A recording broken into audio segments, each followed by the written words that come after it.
The Marinade. There's no O in Marinade. Let's try it one more time. Ready? 1, 2, 3. The Marinade. Marinade. Bone marinade. That's The Marinade. The Marinade. With Jason Earle.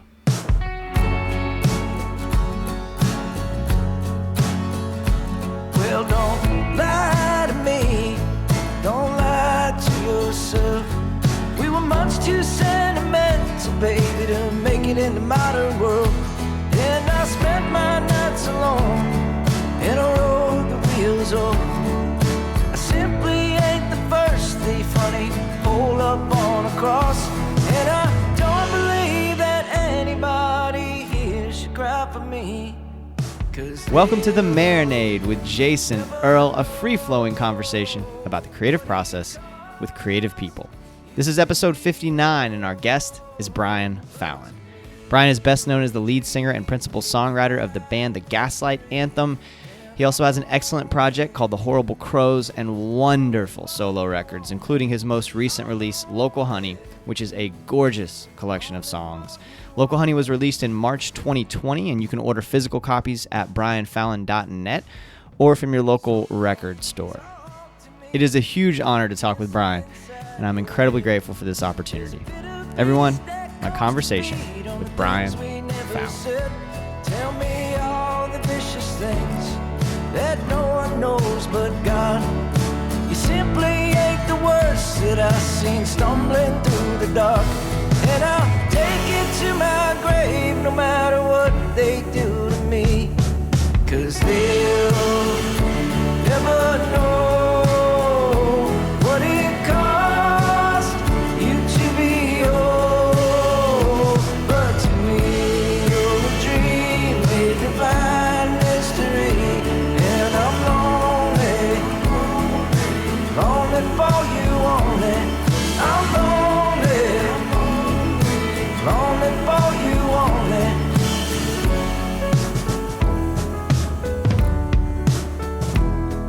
And maybe someday we'll get used to all this rain, tumbling like the money through my hands. And maybe they'll call, say we made a big mistake, and you and I will get our wings. 'Cause they'll never Brian, do I have you? You do. Hey man, thank you so much for your patience. I don't know why we reverted. Maybe because we're talking about 80s era Bob Dylan that we reverted back to the 80s and your fucking phone was busy. I don't understand what just happened. I never heard a busy signal in 20 years. I don't know. I know, it's so It's weird. all right. All right, well, That's a good. I wish I could use that on command though. To people call you don't want to talk to, and then you just hit the button and it busy signals them. there's got to That's be the most frustrating thing in the world. there's got to be an app. There has to be an app. I'm gonna look it up after this. I'm gonna find out the busy signal app. Yeah, That'd be great. Or we can develop it. This is our get rich quick plan, and then you can make your record where you lead off with a 7-minute long song like Street Legal. If I did that, well, I mean, I feel like Sturgill did that, didn't he? Yeah, right. Well, yeah, he did a whole record, I feel like, of Yeah. that's Well, one long song. pretty funny. I mean, I think you got to be Sturgill level or Bob Dylan level to get away with that, though. Yeah. Yep. I don't know. I think you could pull it off. I tell you what, Local Honey is my favorite thing you've done, and I definitely, if you have time, if we end up having time, I want to talk about that too. But Yeah. because it's just, I think it's a damn near perfect record, man. I haven't stopped listening to it. Thank you. I appreciate it. It was a pain in the neck to finish. Well, I want to talk about that too, but let's kind of, for folks listening, kind of recap how we ended up here. You put something on Twitter about Bob Dylan's sort of mid-period, so to speak, records, and specifically you named Infidels, Street Legal, and Oh Mercy. And then we connected, and here we are. And I really appreciate your time and your energy. It's been super fun to go down the road of listening to those records that I wasn't necessarily all that familiar with. But then when I dove in, I realized, oh shit, I know this song. Oh, I know this song. Oh, I know this song. I just hadn't necessarily listened to them in that context. And it's so interesting to hear a song, for example, like Joker Man in the context of Infidels versus just how I knew it before. So what was going on that moment when you tweeted that? Like, what brought us here? Well, I'm big on the records in the mid period that that kind of get overlooked. Like everyone talks about the same old thing over and over again, and like there's like this like I don't think I can handle another discourse on Dark Side of the Moon. You know what I'm saying? Mm-hmm. Like I get it. Like I get it, but there's no new info coming up, and I think that there's a lot of stuff in the middle period, but like rock and roll is a weird game where I guess like probably for the last like 5 years I would probably say that I've been looking at artists' careers in their mid periods, because I find I keep reading these things about people talking about like they peaked at a certain age or they ran out of songs, or whatever.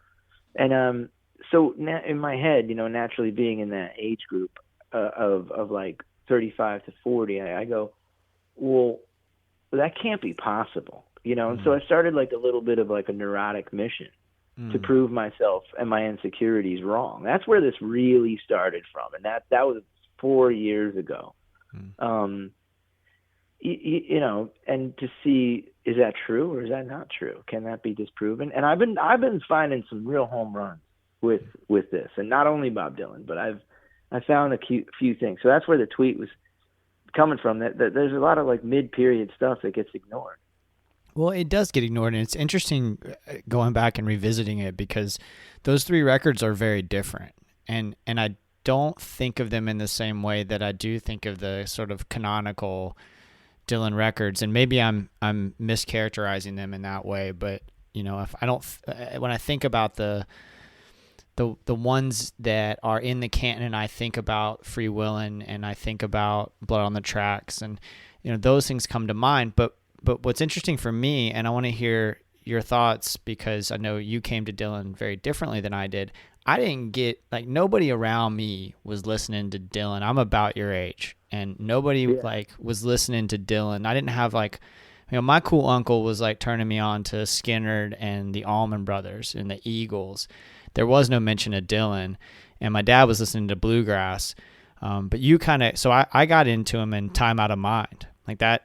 I almost like contemporaneous, wow. Okay, contemporaneously. So we would have both been in like mid high school, I guess. I was graduating high school. I remember when that came out. Yeah. So I graduated in 99. So, yeah, 98 for me. So okay. 1 year earlier. All right. Yeah. So that's, when that record came out, I heard it in real time. I was at the record store and I heard a song and I was like, who the fuck is this? I knew who Dylan was, but that Dylan is so different from the other Dylan and what we're talking about. But you kind of grew up on that stuff, right? Big time. Yeah, my mom was all about it. It was just like, Bob Dylan and hymns, and that was it. Like there's like maybe a few mentions of, like there was a couple other things around, but like, I heard a Bob Dylan record probably before, maybe before I could talk. So that was a thing. Like she was always interested, but my mom was a folk singer in the same time. Mm-hmm. Is the exploration that you've done, looking at those mid periods, has that translated into your own creative process? Oh, sure, definitely. Because I think that it's a little bit of a roadmap of, where you can go and where not to go and that kind of thing. Because like I feel the one thing where that I've never felt like much of a Bob Dylan parallel between my life and his, or his work and my life. I've never felt like the connection between those two things. Like I just don't think we're at all similar. But the one thing I do find a connection with is somewhere in that period, I guess from, I guess Street Legal, probably all the way through. Maybe you have to move a couple records out. Like, I think you have to take, like, Down in the Groove and Saved and Knocked Out Loaded and all that. You have to take that out, and Empire Burlesque. You have to take those out of consideration. But, like, the records like Oh Mercy and Infidels and Street Legal and even up to Time Out of Mind, that those are the records that I think I heavily identify with those records on a personal level, sometimes more than the earlier records. And that's not true for now. Like, I think that I identified with some of these records more immediately as soon as I knew that they were existing. What do you think that is? Like, where does that come from? Well, I think that there was like a certain sense of like, there was a certain, like, I don't want to say arrogance, but I have to. In his early work, there was like, he knew that he was the dude. He knew that he was like touched by the hand of God, of like musical geniuses. Like, it was Elvis Presley, and it was him, and it was the Beatles, and like, there was these people that defined and changed the generations, permanently. And he was well aware of that. Like, you can tell, by listening to the music or the way the things he said, you could sort of surmise that he was aware of his effect on. You'd have to be a fool not to be, and he certainly wasn't a fool, Right. So for me, it was like watching Superman be Superman. You'd be like, well, yeah, it's cool, but you're Superman. That's why you could do that. Right. And I'm not trying to discredit. Like, I'm not trying to discredit anything. But like, when I see a bird fly around the backyard, I go, that's cool. But if I see Superman do it, I'm like, well, of course, it's Superman. Yeah. Like, you sort of expect these feats from them. And not to say that discredits what it is. It's just not relatable. Right. Like, it's like there's a few records in the world, like I like the Beatles records or Born to Run or something. Like, those aren't relatable records because they're I'm not from a musician point of view. Right. I'm not trying to say they're not relatable in a listener point of view, but like, to set out to say like, I'm gonna write a song as good as that, you're like, you can't. There's no chance. But in that period when he came around with these other records, there was like, there's something human in there that I found where it's almost like he like let the Dylan down. You know what I mean? Like, he let the curtain down a little bit. I think after that Saved period, he was kind of like, yeah, I don't know about this or whatever, but he, like, to say like a song like Most of the Time, that's pretty bare, and it's not clever. That's the one thing. It's none of them are hyperly aware of themselves by like, like, some of the songs are such wordplay that you can almost hear him joking and laughing on the recordings, and I almost think that he like knew he was being clever, Whereas like this stuff, it doesn't sound like that. And you got to remember, people counted him out. Like, after some of the, I don't know what year it was, but like, I know by Empire Burlesque and Shot of Love and Knocked Out Loaded, they were like, nah, you're done. They're like, this guy's a has-been. So much to unpack Does that there. make sense? It makes a ton of sense. Do you think, I want to revisit what you said there about like, you're not, as a musician, as a songwriter, you don't shoot necessarily for Born to Run because it is so monumental. Yeah. Have you been aware of that kind of, like, because you're a damn fine songwriter yourself. So when you see these records that are so enormous, right, in scope and scale and depth, have you always been able to go, I'm not going for that, I'm not shooting for that, or have you tried to achieve that and then felt like maybe you didn't get there? Well, I don't feel like, I always felt like maybe there was something, like in those where you sort of like stumble on magic, but I've never really like sat down and been like, I'm going to do this. I'm going to write a song as good as this, or a record as good as this, because I find that daunting already. I feel like I've already failed before I've done it.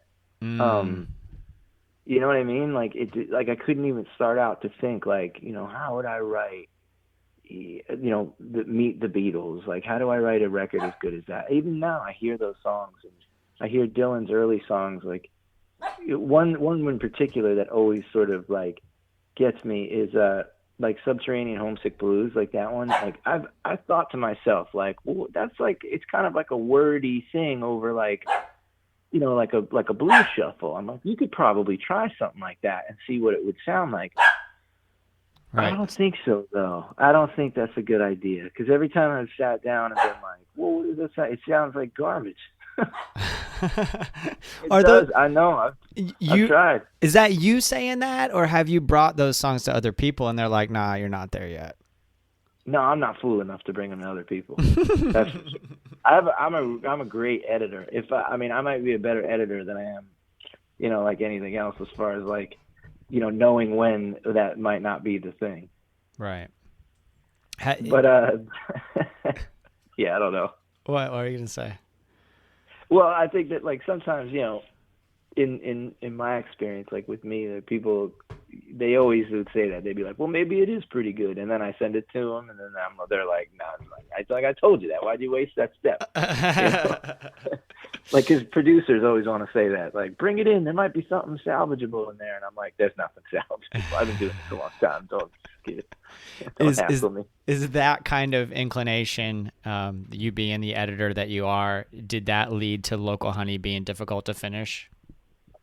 Yeah, because I knew that it had to be so direct and straightforward that that's a difficult thing to do. And I also, with my music, there's just one thing that I've really learned making this record. I learned something very important to my own, I think, sanity, is that like my music is not the kind of music that you sit down and just anybody goes, hey, do I like it or do I not?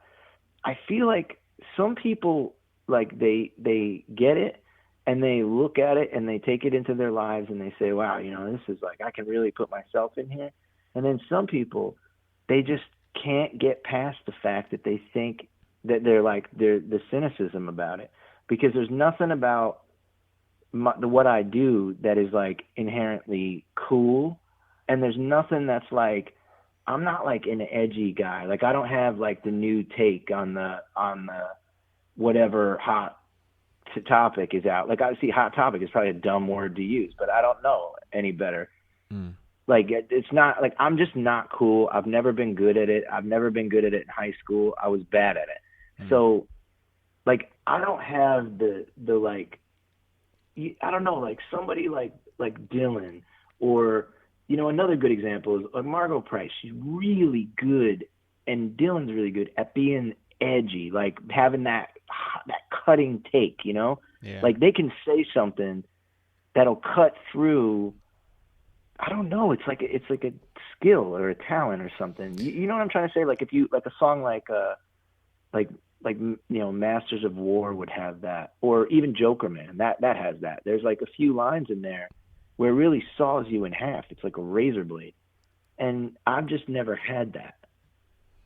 So I think like with my stuff, like you sort of have to buy into the thing first. Like you have to sort of go like, all right, what's this guy going to talk about? All right, he's going to talk about his feelings or whatever. And like, I'm either into that, I'm going to get on this train, because if you start analyzing every little thing that I say and you start going like, well, why is he talking about his kid in his pajamas? Like, that's not cool. That doesn't live in Brooklyn. Yeah, like it doesn't live in Brooklyn, because I don't live in Brooklyn. I'm 40 years old and I got kids and they school around in their pajamas. And that's what makes me, I don't know, it makes me feel stuff. Like, don't listen to my record. Yeah. You know what I'm saying? Like, that's what I'm trying to say, is that's the thing about my stuff. Whereas Bob Dylan's probably not going to write a song about his kid scooting around in his pajamas. It's probably going to blow your mind with some topical knowledge. I think that's so interesting, because I think there was I remember when Chris Cornell started releasing his solo records, and they're just like these devastatingly beautiful records. But at the time, I was like, I was a little bit younger, and I wasn't ready for it, And so I thought at the time, I was like, this is, I don't want to hear him talk about his kids or whatever. But now when I listen to, for example, when I listen to Local Honey, I mean, that song you just mentioned makes me cry. Like, and I don't have kids, but still, I found myself in tears listening to it this morning. And that's... Yeah, me too, man. When I was writing it, I was crying like crazy when I was writing it. Yeah. Well, yeah, man, and thank you for it for so many reasons. But I realized when I did that, I was like, I haven't had a good cry just because I was moved by something outside of my existence in a while. Like I've had panic attack kind of cry recently, sure. But I haven't had like, something that I was completely removed of, somebody else's art that doesn't reference anything that's directly related to my life that moved me in that way. And I think that happened to me because one of the things that, I don't know how you want to characterize it, but I think what does connect people to your music and what connects with this particular record is there is something instantly recognizable about your songs. I just interviewed Ben Nichols from Lucero, and we were talking about the Lucero-ness of Lucero, how like there's something just so it's hard to characterize, right? But there's something completely instantly recognizable. They have an innate thing. It's like that's called that. You know what that's called? It's called having a style. It's a unique style. That's what it is. It's like, but nowadays, people will. That's what I'm trying to say to you is that a lot of people will criticize you for the very thing that makes you unique. Like they'll say, they use words like it's too on brand or it's too. Which first, I think that's a disgusting word for music or art in general. Like. There's like they always say like it's that's Dylan being Dylan, or that's so Bob Dylan of him to be like these kind of things that people say to me, like that's not in my world, that doesn't exist. I reject that wholeheartedly because that's cynicism. That's what it is. Like, what do you mean? Do you want Bob Dylan to do like a record that sounds like LCD Sound System? I don't think you do. But then there's people that would raise their hand just to be contrary and then say, well, I think that's kind of interesting. Well, sure you do, because you're just contrary. You know what I mean? Yeah. And that's what you're doing. Like, which, if that's what you like, then God bless you. But in all, leave us alone. Let us be what we are. You know what I mean? We're not trying to like. I don't need to be on the basketball team. Leave me alone. Don't pick me. I just don't. Like, I don't want to be. I feel like it's high school a lot of the times, and it really drives me crazy because there's beauty to be had if you don't get cynical. This is. Yeah. Sorry. No. When you say that, do you mean you feel like that within the industry, or you feel like that within just sort of the greater art community, including consumers of art? No, I don't feel that with consumers. That's the thing. Like the people in the art community, like the artists and the community of listeners, even more so. I feel the opposite of that. I feel like they're so open to these things, and they're so open to sharing. I just had this really cool thing where I took a guitar lesson from Julian Lage. You know who I'm talking about? Mm-mm. He's like a jazz player. And like, I don't think we played guitar for more than 2 seconds. We were talking the whole time just about art and like how like your journey is not like anyone else's journey. And like, no one can really like tell you like how to get to your place. And it was so like inspiring to hear him talk. And to sort of just like connect on this like universal level of creation and like creating things and how weird that is in general. But like it takes a certain, openness. The way that I feel that a lot of the times is by, just like the music industry. And I don't mean critics. I mean critics, label, whatever. They like, it's a weird thing. And I think that that's what kind of happened to these Dylan records. That's why people sort of like, I guess it was too real for them. He was being too real, like too normal.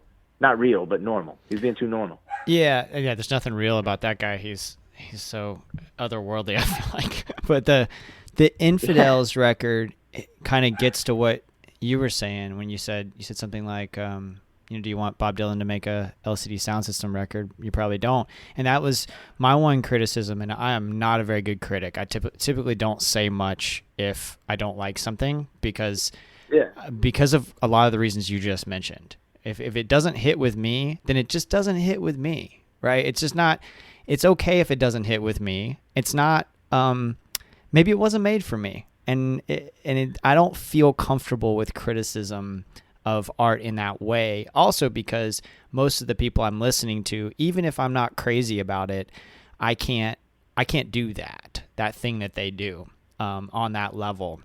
And so even as I say what I'm about to say, I say it with like a hint of reservation, which is Infidels, which was produced by Mark Knopfler, feels to me like Dylan fronting Dire Straits. And I didn't know Knopfler produced it when I first listened to it. I was just like, man, something doesn't sound right here. Something isn't connecting with my ears. And I as I did the research, I was like, oh, well, I guess that makes sense. That's why I did not connect with it. But I don't think, other than in the context of this conversation, I would ever like write a piece about that, because I don't find that fucking interesting, right? That I don't like it. You know what I mean? Well, sure. I think that, but I do think that there is a place for that. Like, I think that if you were to say to Bob Dylan, he releases this record and that's not moving you, and you I don't know, you worked at some place like to be a critic, I think that it's not fair for you to say, well, I like this kind of music and Bob Dylan's not doing that kind of music, and that's where I think he should be in his career, so therefore I don't like anything he does other than what I think. And I think that is a thing that's not sort of like, I think that that's just not reasonable. Right. Like, it's not reasonable. Like here, so actually for just to touch on this point, now, mind you, I might be one of the only musicians that is a pro-critic musician. Like, I enjoy following writers online. I enjoy interacting with them. Like, obviously, I don't like it when they write bad stuff about me, but I accept it, and I can still be friends with them even though they do, and that's fine with me. But here, just to touch on this point. So, like, there was a bunch of people that, like, okay, so the Enemy, right? So this guy, Graham Locke from the Enemy, he was a writer during this time, and he wrote, Dylan is a culturally spent force, a confused man trying to rekindle old fires. Okay, so now take that. So this guy just broadly brushes off Bob Dylan in one stroke. He says, you're a spent force. You're not even a valid thing anymore. And you're confused trying to rekindle old fires. Now, here's what makes me mad about that.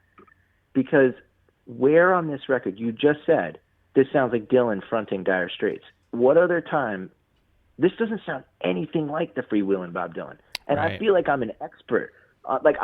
Before I had teeth, I had the freewheeling Bob Dylan. Mm-hmm. Like, this isn't, that's not a fair assessment. That's basically someone saying, like, I don't like this, so now I'm going to destroy it, and it's just not, I don't know, that's not fair, I think. Yeah. Why am I sticking up for Bob Dylan? I don't know. It clearly that is an interesting thing too, because I find myself guilty sometimes of, if I and I have these conversations with myself too and try to work through it, is that if I like something and somebody else really doesn't like it, or just completely dismisses it for some reason, I feel like it's some sort of like a commentary about my taste or something, and then it just becomes personal, even though it has nothing to do with me. Yeah, I don't know. It's like a weird thing. Like, why I really, really don't know. Like, why do I care if somebody else likes Sturgill, for example? Or why do I care? Yeah, I don't know. Like, I'm sure Jason Isbell's doing fine, and it does frustrate me that he's not on country radio. But really, I mean, well, not on the way that, like, not on mainstream country radio the way that Florida Georgia Line is, or whatever. Yeah. I mean, I guess honestly I don't keep up in that way, because I just seek out what I want to listen to. I think but Jason's a good example of that thing where he seems to have rejected that pursuit of trying to please those people. Like, and that's what I think Dylan does great. And I think that's like something that is necessary. You have to reject the people that don't want to accept you on kind of like, I think that that's not a fair term, is to say like, you know, like what that guy said, that he's a culturally spent force. Mm-hmm.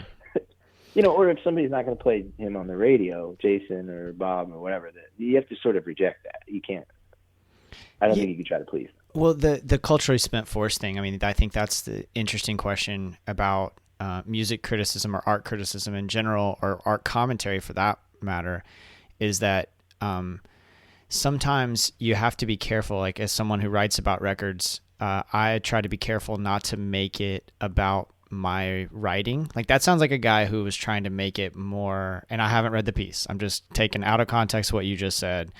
Sounds to me like someone who is trying to push their own art by sort of leaning on someone else's art. And that's the balance as an art commentator in any way, is that my goal is to uplift the art. And if I sound smart in that context, cool, but I'm not trying to sound smart. Does that make any sense? Like, I'm not trying to show off how interesting I am. I'm trying to show off all this art that I believe in. And then if I end up also being able to express myself artistically, that's an awesome byproduct. Yeah, but that's what you have to do in every form of art, though, in order to be good at it. Like, you can't flex your muscles. You have to sort of go, you know, you have to sit down and say, like, I'm going to write this thing that may be perceived as cheesy or corny by other people, but like, that's what I mean. And would you rather have something that was false and well crafted, or would you rather have the truth? And I feel like that's why I like these Bob Dylan records better than maybe even sometimes now better than other ones, because, you know, like I don't know. I mean, for me, if you're going, like, people are gonna get so mad at me for saying this, but like, if you're going like head to head, like, you know, people say the big favorite is Blood on the Tracks, right? Mm-hmm. But if you're saying Blood on the Tracks versus Time Out of Mind, I think it's no contest, Time Out of Mind. I'm with you. Yeah, some people are going to probably, I think that I just heard blood vessels explode on the other end of this podcast. Like, people are just going to be so mad for me saying, but I'm not trying to say that to be contrary. I'm just saying, like, I understand that Blood on the Tracks is kind of it's a good record, but like, I don't think it's as weighty as some of the other stuff. Like, I don't know. I didn't feel that one as much. You know, like, I thought the song "Don't Think Twice, It's All Right" would have stood stronger than the whole record of Blood on the Tracks. Yeah. Well, you know, just say, I don't know. Yeah, I agree with you. And so they can come after both of us if they want. In a couple of weeks when this comes out, maybe we'll both have our mentions full on Twitter. But yeah, it's gonna be tough. Yeah. But Time Out of Mind, I agree. I'd put it toe to toe against almost anything except maybe Free Willin'. I mean, I think that is, well, the first three records I think you can't touch. Really. Yeah. Yeah, you that's know, like there's a lot. Like, Times They Are Changing, like, that changed the world. That changed the whole world. True. Maybe Maybe not the first Dylan record, though. I think maybe like records 3, because I think it was 2, 3, and 4. Those are the ones, because Highway 60, is it Highway 61 or Blonde on Blonde? Which one's the fourth one? Oh, I don't know. I don't know which one comes first. But now that you're saying all this, now that I'm thinking about it, yeah, those are unassailable. Yeah, like, it's not the first Dylan one. The first one's just called Bob Dylan, and then it's Time Out of Mind, or not Time Out of Mind.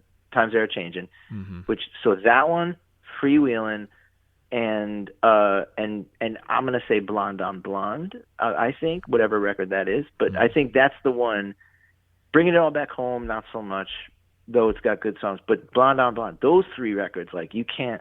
I don't think you can do a better record than that. You know, that's like Meet the Beatles. You can't really touch that. Right. Dude, this has been such a pleasure, and I know you got to go here in a minute, but we usually end with what you're consuming art-wise at the moment. So are you still lost in those records, those mid-period records, or what are you fired up about right now? Not necessarily, it doesn't have to be music either. Like, could be a film you've seen recently or a book you've read that's really got you fired up. Well, I've been going, like, into for me, I've been, like, chasing down some, like, I guess you want to call it jazz records, but, like, I've been going into like the Nina Simone catalog quite a bit, and trying to, like, sort of, like, get the musicality out of it. So I'm not listening to it as, like, a observer. I'm listening to it as a participant. So I'm trying to like sort of excavate these like chord progressions and melodies and find out why different relations worked. And it's a real like study of like what the musicians were doing on her records to create like these sort of beds for her to just like absolutely rip on, you know, like because I think that's an important thing, is to like they're masters of laying back, you know, and like just the melodies that she came up with. I'm just sort of doing like this personal study of her music. I don't really know why, but well, because you mentioned guitar lessons recently, right? So like, is it overall a jazz bent? Like, are you writing songs that kind of have a jazz lean to them or anything like that? No, not even. Like, I'm just sort of learning them now. So like, I have a big thing. One thing I learned from Dylan is you write and then you live, and then you write and then you live. So like right now, I'm just kind of living, and I'm sort of absorbing all these things. And like, I'm even like taking the like Nina Simone did a song called Lilac Wine for an old traditional. And Jeff Buckley also covered it on Grace, and I'm sort of piecing those two things together, like how they translated. And I don't know if I would call that jazz, but I guess it's something like that. I'll tell you what, it's chord progressions I've never used. Oh, that's fun, man. I mean, that could end up unlocking something completely different too.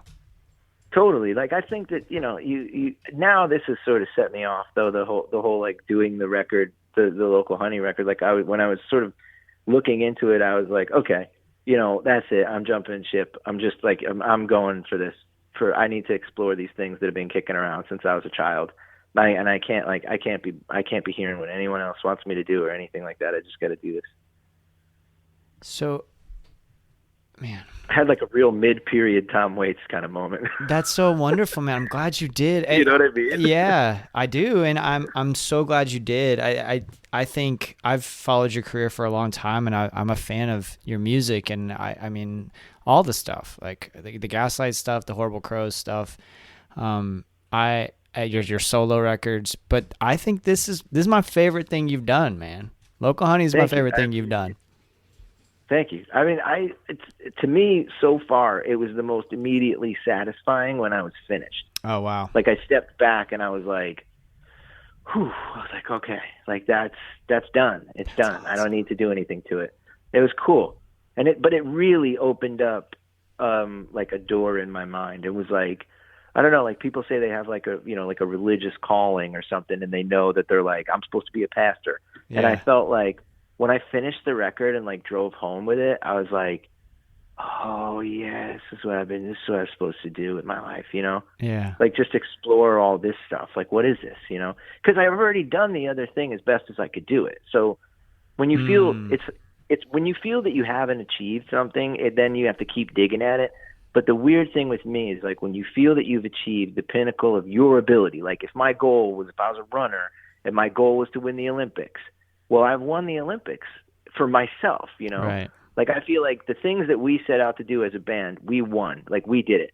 Mm-hmm. And there's no, to me, I know this is going to make so many people upset, but like, if I won the Olympics, right? You know what I wouldn't do?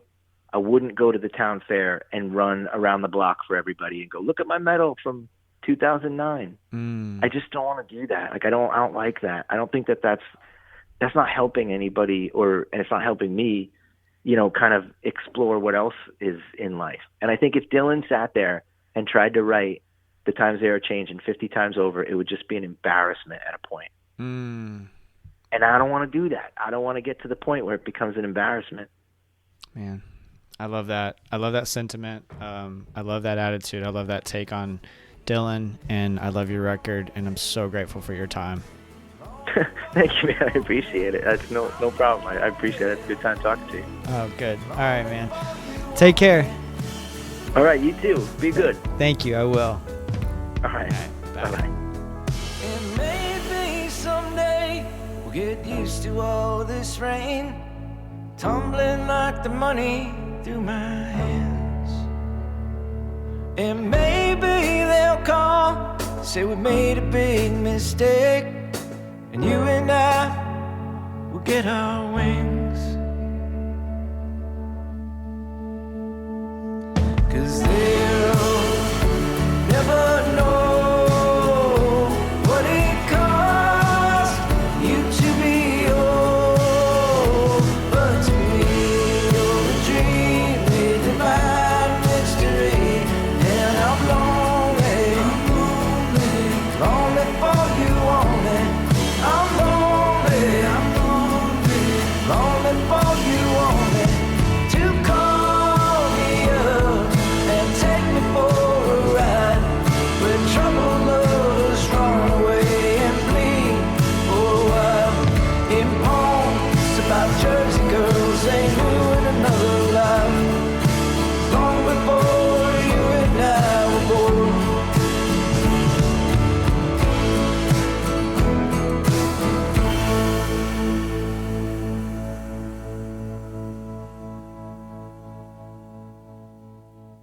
Brian Fallon, y'all.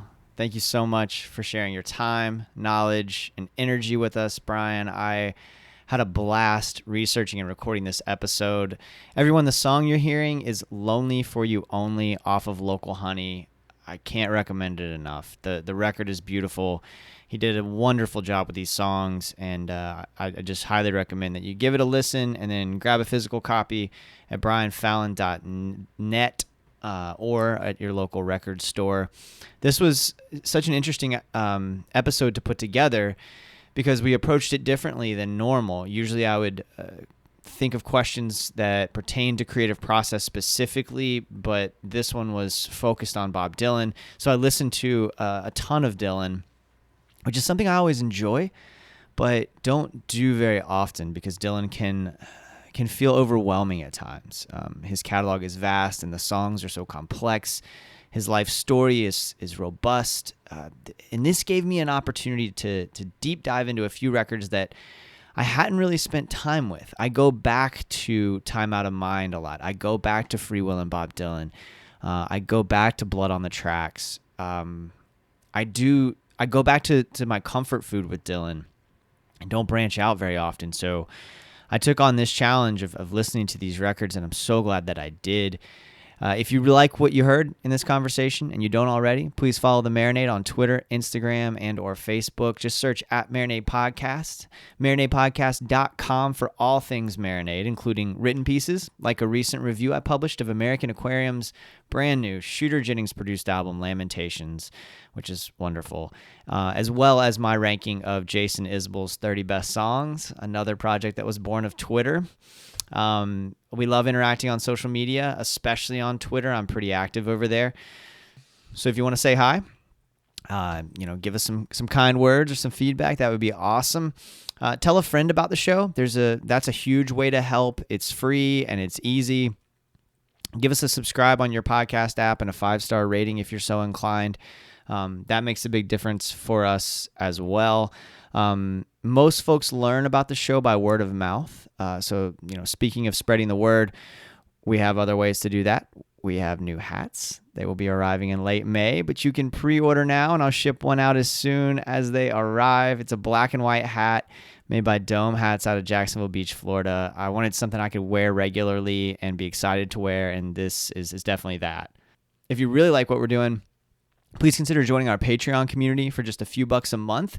You can gain access to Patreon exclusive content like our show Jason's Journey, where I talk about the moments that shape my creative life. We also release sneak peeks of forthcoming episodes or even entire conversations over there with other creatives that maybe aren't recorded for the broader audience, but are strictly for our Patreon community. We also just interact more deeply with the show. And I often take questions over there. We check in on each other. It's a really, really cool place. So if you can swing it, that would be great. If you don't want to make that commitment and you just want to show appreciation for a particular episode, we have a Venmo at The Marinade. I understand that folks are going through it right now, so please don't feel any obligation to do any of that. I'm going to keep doing this show regardless. It gives me so much joy. And the episodes will continue to come out as often as I can. We're on a pace of about once a week. We have Michael McDermott and the band Rookie both coming up, and then I got some other cool stuff in the works. So stay tuned to all our socials and to marinadepodcast.com for updates. Okay, enough business. Let's talk about what I'm getting down on, the segment of the show where I talk about the art that is inspiring me at the moment. Lots and lots of records on my radar, lots and lots of new releases. Lucinda Williams has a new record. Her masterpiece, Car Wheels on a Gravel Road, was my introduction to Lucinda many years ago. I don't say this lightly. I think her new record, Good Souls, Better Angels, is my favorite thing that she's done. It is a big, bluesy, hopeful, brash, rebellious rock record. There's a really cool piece on highwayqueens.com written by Michelle Lindsay about the record that I recommend you check out and then listen to the album, man. It's just wonderful. A good friend, Jordan Foley, has a couple new singles. He was actually able to get in the studio and record a couple of things during this crisis. I would say they are my favorite of his songs. I like Jordan's music a lot, and I care about the person a great deal as well. But this is it. Like, this is the best thing he's done, and I think he's got a whole record full of great songs on Give to Get a Day. But these two are the best, and you can find those. You can actually order those before they hit streaming sites, and get them early. On Facebook, you can connect with Jordan, or on Instagram. He's pretty active on both of those channels right there. So check those out. Highly recommend them. I'm not sure when he's going to release the singles themselves, but they are just great songs. I've also been listening to a fair amount of hip hop. Pink Sifu is the artist I've been listening to the most recently. Just trying to continue to branch out. I think I saw something on Pitchfork. I don't know. Somebody wrote about him, and I started listening to his records, and it's just real adventurous. Just real adventurous stuff. He's all over the place, and he's got a lot to say. So Pink Sifu, I highly recommend you checking out. Just so much great music right now, y'all, and I'm so grateful for everybody who listens to this show and who interacts over on social media, or sends us emails, or tells friends about the show. Just thank you so much, everybody. This was another honor. And until next time, if you can do it, go out and create something. Please don't put pressure on yourself. Regardless, cheers, y'all.